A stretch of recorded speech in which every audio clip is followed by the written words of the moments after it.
Bonjour à tous, mon nom est Lélia Blin, je suis maîtresse de conférences en informatique et je vais vous présenter un cours sur la construction d'arbres couvrants de poids minimum. Dans cette deuxième vidéo, je vais vous présenter l'algorithme de Kruskal, l'algorithme de Prim et l'algorithme de Bourgois.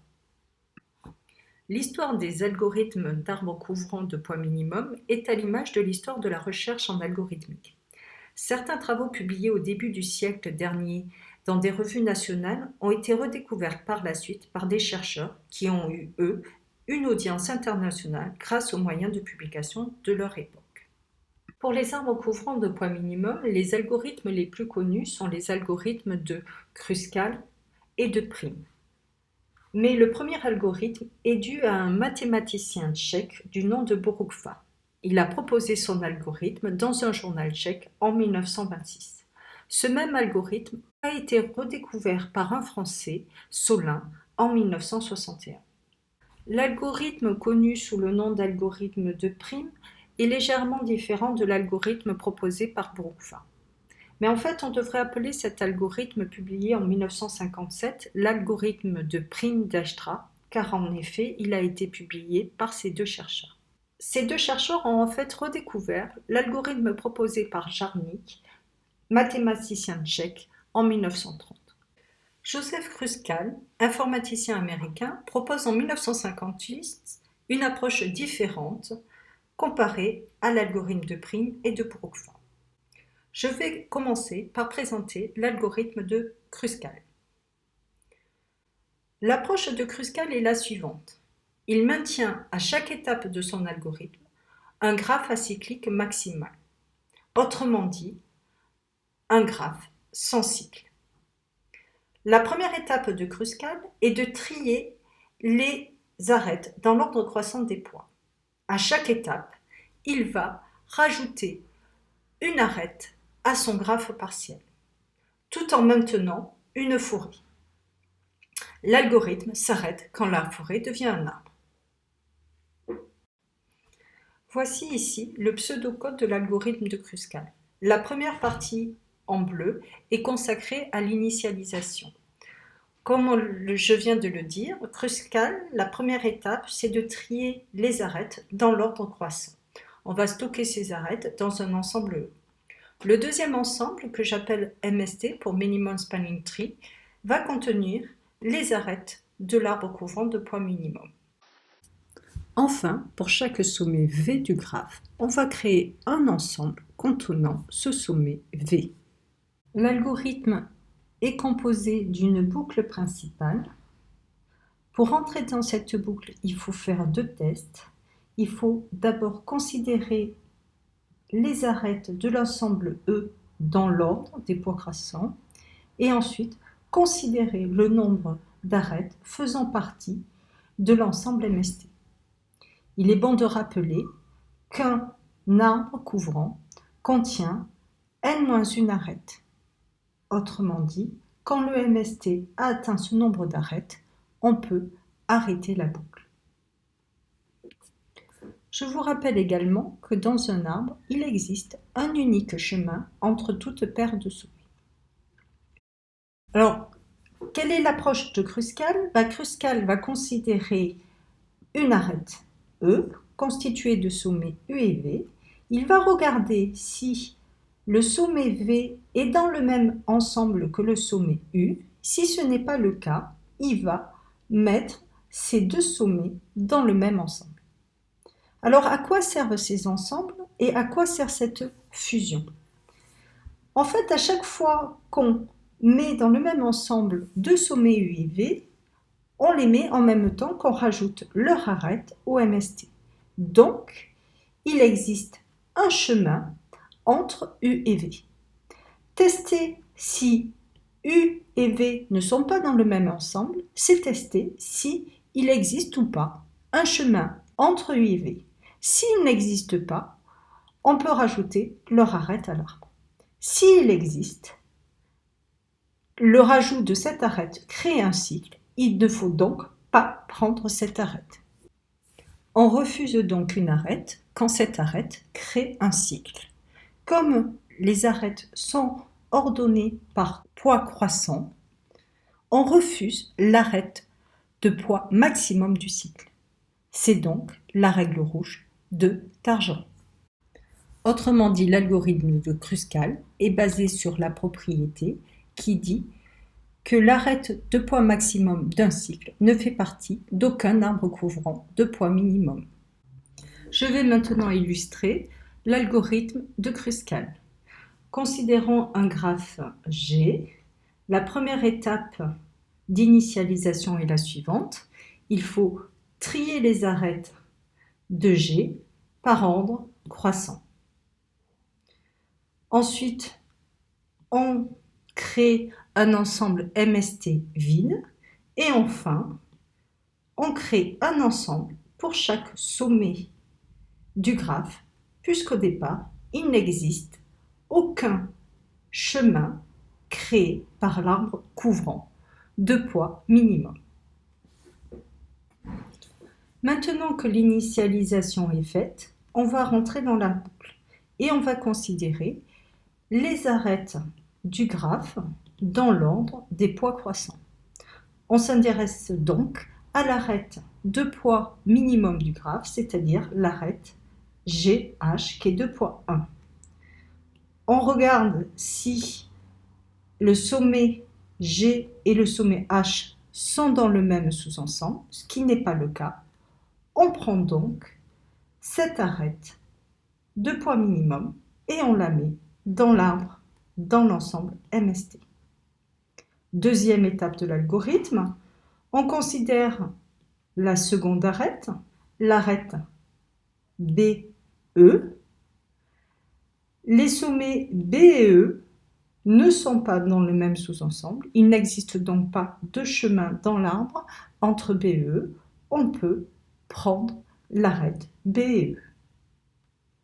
Troisième étape, on considère l'arête HI. Ici, sur le graphe, on regarde, est-ce que H et I sont dans le même sous-ensemble? Non. On peut donc ajouter cette arête à l'arbre couvrant de poids minimum. Étape suivante, on considère AD de poids 4. A et D ne sont pas dans le même sous-ensemble. On peut donc prendre l'arête AD et l'ajouter à l'arbre couvrant de poids minimum.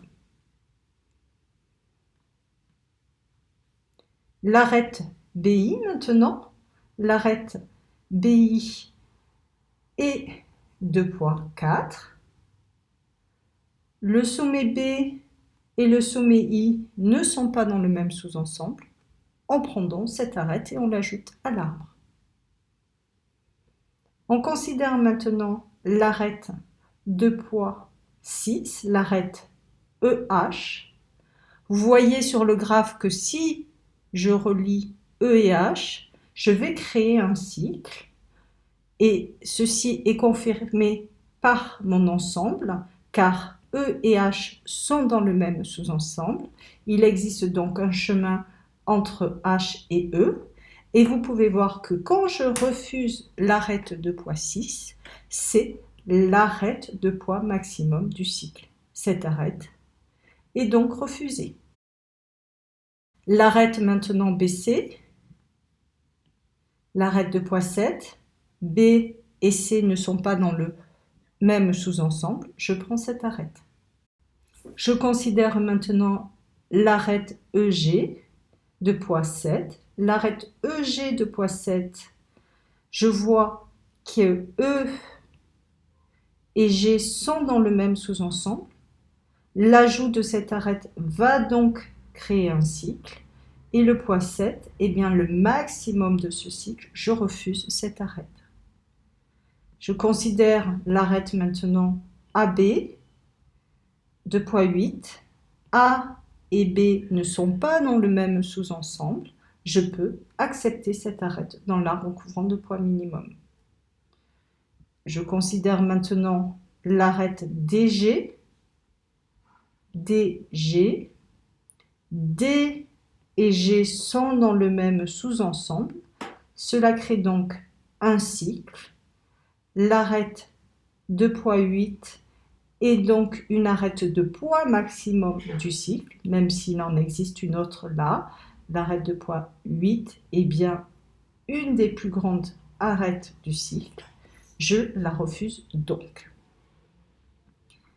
Maintenant, je considère l'arête C et F. Je vois que C et F ne sont pas dans le même ensemble. Je prends donc cette arête. En sélectionnant l'arête C et F, j'ai construit un arbre couvrant de poids minimum. Comme le confirment les n-1 arêtes dans l'ensemble MST, où n est le nombre de sommets du graphe. De plus, tous les sommets sont contenus dans le même sous-ensemble. Il existe donc un chemin et un unique chemin entre toutes paires de sommets. L'algorithme de Kruskal est terminé. Le théorème lié à l'algorithme de Kruskal est le suivant. L'algorithme de Kruskal calcule en temps grand O de cardinalité de E log cardinalité de E, où E représente l'ensemble des arêtes du graphe, une forêt couvrante maximale de poids minimum, autrement dit un arbre couvrant de poids minimum. Pour la preuve de correction, on peut l'obtenir directement de la preuve de Targent, puisque Kruskal peuvent être vus comme l'application de la règle rouge, c'est-à-dire l'arête de poids maximum d'un cycle n'est pas retenue.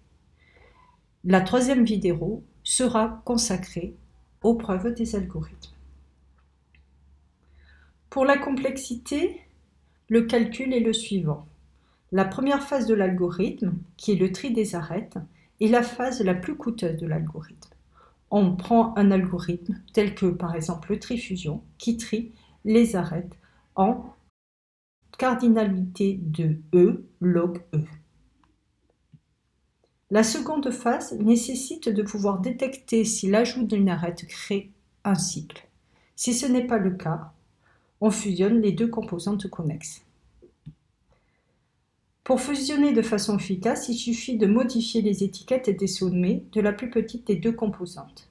Avec une structure de données appropriée pour les composantes connexes, par exemple une liste de ces sommets, l'opération de mise à jour peut se faire en temps grand O de cardinalité de V log V, où V est l'ensemble des sommets du graphe, pour tout l'algorithme.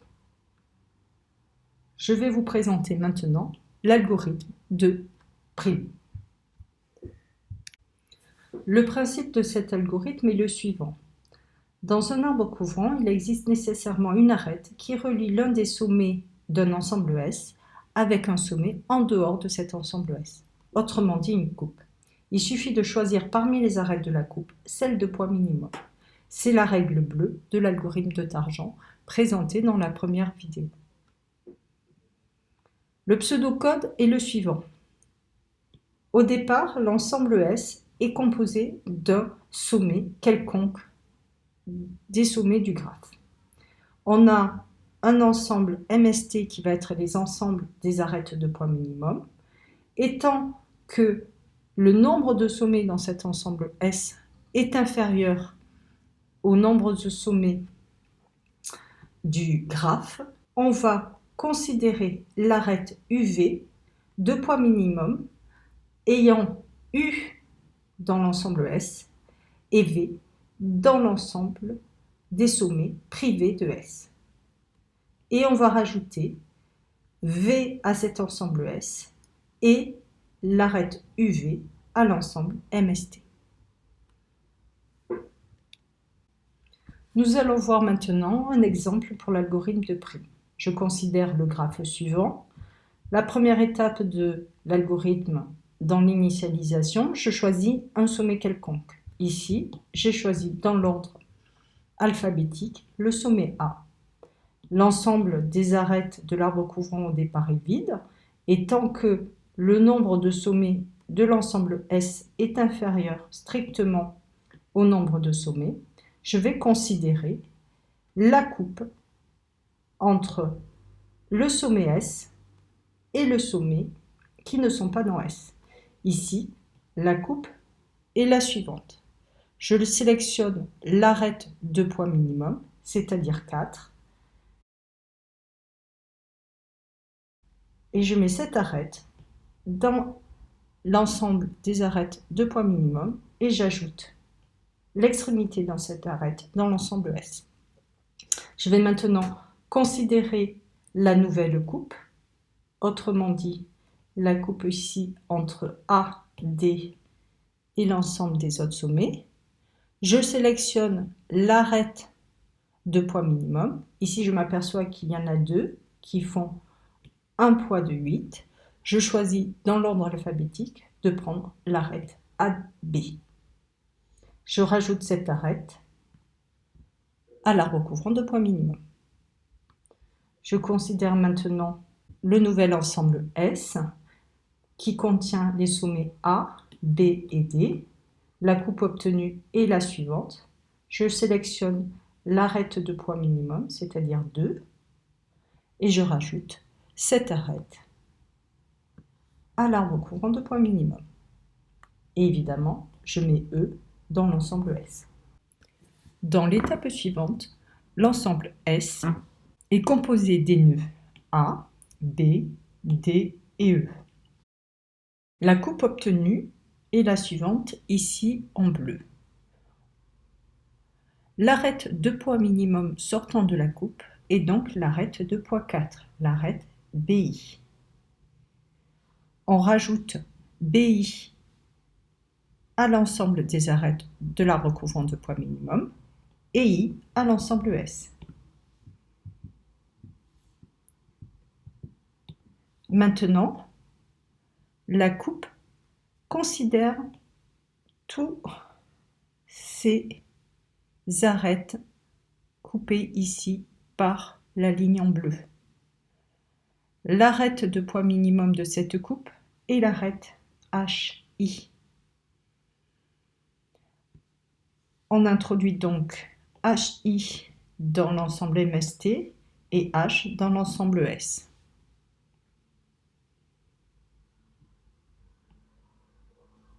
Voici la coupe à l'étape suivante, ici toujours en bleu. L'arête de poids minimum, c'est l'arête de poids 1, GH. On introduit cette arête dans l'ensemble MST et on introduit G dans l'ensemble S. Maintenant, la coupe coupe 2 arêtes, l'arête de poids minimum et l'arête de poids 7, ici, BC. On introduit BC dans MST et on introduit C dans l'ensemble S. La dernière coupe est celle qui sépare l'ensemble des nœuds privés de F, l'arête de poids minimum et l'arête de poids 9. On introduit donc cette arête dans le MST et F dans l'ensemble S. Maintenant, le nombre d'éléments dans S est égal au nombre de sommets, le temps que s'arrête. Nous avons construit l'arbre couvrant de poids minimum grâce à l'algorithme de Prim. L'algorithme de Prim construit un arbre couvrant de poids minimum en temps grand O de m plus n log n, où m est le nombre d'arêtes et n est le nombre de sommets du graphe. Pour faire la preuve, on peut directement l'obtenir de la preuve de Targent, car prime est l'application de la règle bleue. Seul l'ordre des coupes est imposé par l'algorithme de Prim. Nous allons maintenant calculer la complexité de cet algorithme. L'algorithme comporte n étapes, où n est le nombre de sommets du graphe. À chaque étape, il faut déterminer l'arête sortante de poids minimum. Pour cela, il faut vérifier toutes les arêtes incidentes au sommet de S, déterminer si elles sont sortantes ou non, et garder celle de poids minimum. Cette implémentation conduit à une complexité de l'ordre de la somme des degrés pour chaque étape. Je vous rappelle une propriété sur les degrés qui dit que la somme des degrés des sommets d'un graphe est égale à 2 fois son nombre d'arêtes. On obtient une complexité totale de grand O de m fois m, où n est le nombre de sommets et m le nombre d'arêtes. En utilisant un tas de Fibonacci, on peut obtenir une complexité en m plus n fois log n. Je vais maintenant vous parler de l'algorithme de Borovka. L'algorithme de Borovka est légèrement différent de l'algorithme de Prime. À la place de faire grossir une composante connexe, on va faire grossir plusieurs composantes connexes jusqu'à obtenir l'arbre couvrant désiré. Donc, pareil que Prime, on va créer un ensemble pour chaque sommet du graphe. On va avoir un ensemble MST où on va stocker les arêtes de l'arbre couvrant et on va faire grossir l'arbre couvrant jusqu'à obtenir le nombre d'arêtes désirées. On va choisir un sommet V au hasard et on va considérer toutes les arêtes sortantes de l'ensemble auquel V appartient. On va garder l'arête de poids minimum et on va fusionner l'ensemble V avec l'ensemble de l'arête sortante. Et on va ajouter l'arête de poids minimum dans l'ensemble MST. Considérons toujours le même exemple. L'initialisation, c'est simplement de créer un ensemble pour chaque sommet et de créer l'ensemble vide MST. Je choisis au hasard le sommet I. Je regarde la coupe sortant de l'ensemble qui contient le sommet I.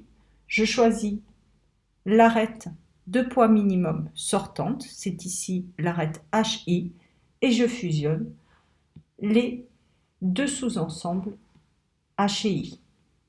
Et je mets l'arête dans MST.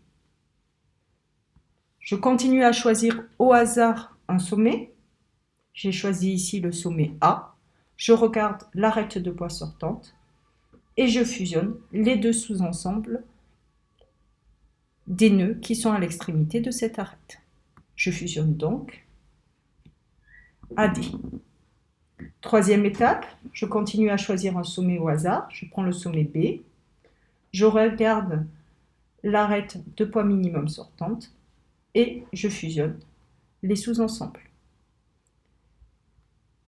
Maintenant, un autre choix au hasard. J'ai choisi le sous-ensemble HI.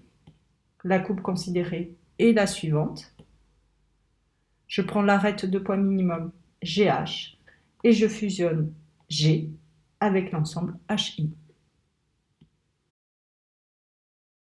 On continue. Je choisis au hasard le sommet F. Je considère la coupe.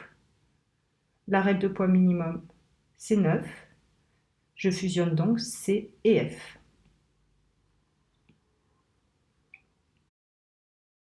Autre coupe choisie au hasard. L'arête de poids minimum, c'est soit AB, soit DG. Je choisis dans l'ordre alphabétique AB. Et je fusionne donc ce sous-ensemble ici AD avec ce sous-ensemble ici BE. Nous avons maintenant trois sous-ensembles. Un sous-ensemble rouge, un sous-ensemble jaune et un sous-ensemble rose. Je choisis un sous-ensemble au hasard, le sous-ensemble rose. L'arête de poids minimum sortante et l'arête de poids 4 entre B et I. Je rajoute cette arête à l'ensemble MST et je fusionne l'ensemble rouge et l'ensemble rose.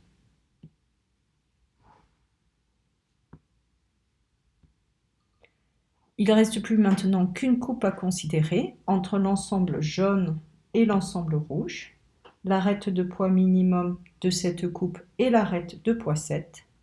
Je fusionne grâce à cette arête l'ensemble rouge et l'ensemble jaune et j'obtiens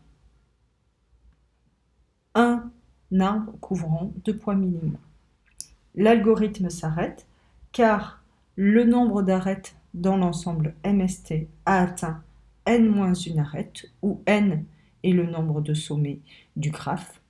D'ailleurs, tous les sommets sont dans le même sous-ensemble, donc il existe un chemin entre toute paire de sommets et l'ajout d'une arête créerait un cycle.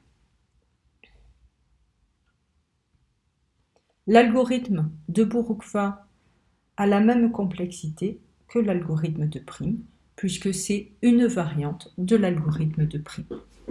Nous avons vu 3 algorithmes pour le problème de l'arbre couvrant 2 points minimum, 2 algorithmes qui maintiennent une ou plusieurs composantes connexes, l'algorithme de Prim et l'algorithme de Bourukva, et un algorithme qui maintient l'absence de cycle, l'algorithme de Kruskal.